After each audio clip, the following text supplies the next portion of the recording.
Madame, messieurs, merci de rester avec nous sur B1 pour cette édition d'actualité. Un compte rendu à la presse sur son bref séjour. Cela valait la peine pour le procureur général de la CPI. Face à la presse, Fatou Bensouda a passé en revue différentes rencontres avec les personnalités congolaises, dont le président de la République ainsi que certaines forces vives au sujet des atrocités commises sur le sol congolais. Fatou Bensouda affirme qu'elles ne resteront pas impunies. Des efforts doivent être fournis du côté de tous les concernés pour que des bonnes enquêtes soient diligentées sur le terrain. Elle a également insisté sur la prévention contre toute forme de violation de droits de l'homme. Il y a des gens qui tuent, il y a des gens qui pillent, il y a des gens qui violent, il y a des gens qui commettent les crimes les plus abominables.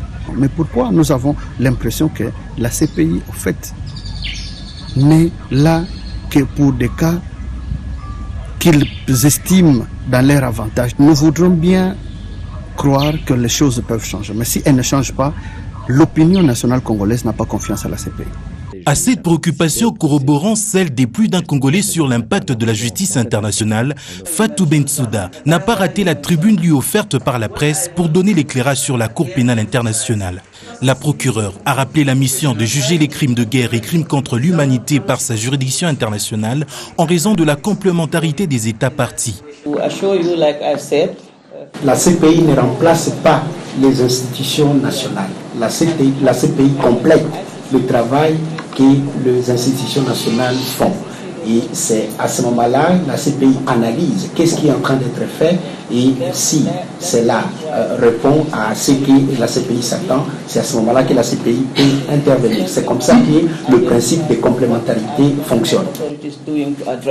Levant l'équivoque sur le supposé acharnement sur la République démocratique du Congo, la procureure de la CPI a martelé sur l'ultime volonté de son organe à mettre fin à l'impunité à travers le monde pour maintenir la stabilité sociale.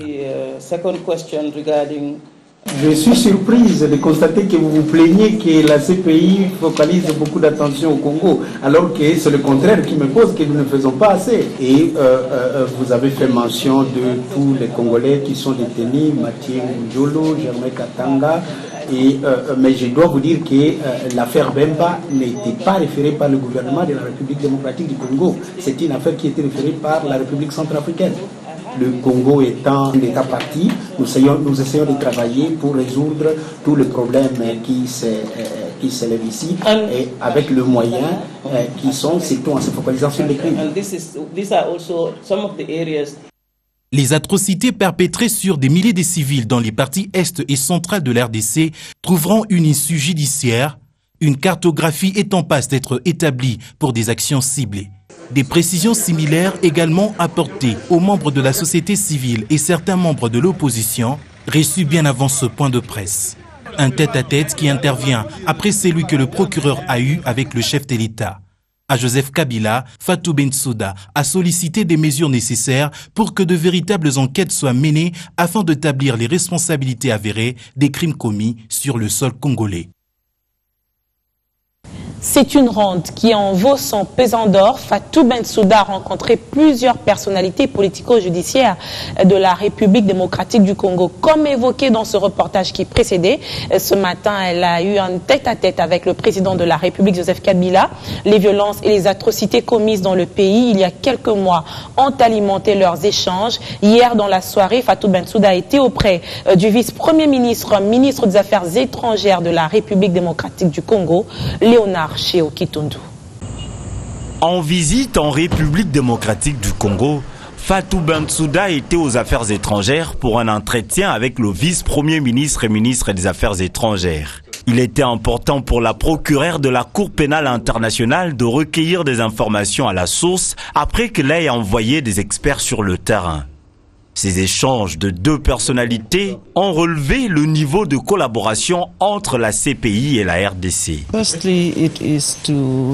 Je souhaitais exprimer ma gratitude pour l'excellente collaboration que nous avons toujours eue avec la République démocratique du Congo.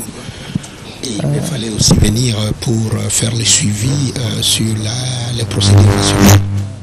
Aussi venir exprimer mes préoccupations, malheureusement pour les différentes violences qui se passent dans différents coins du pays.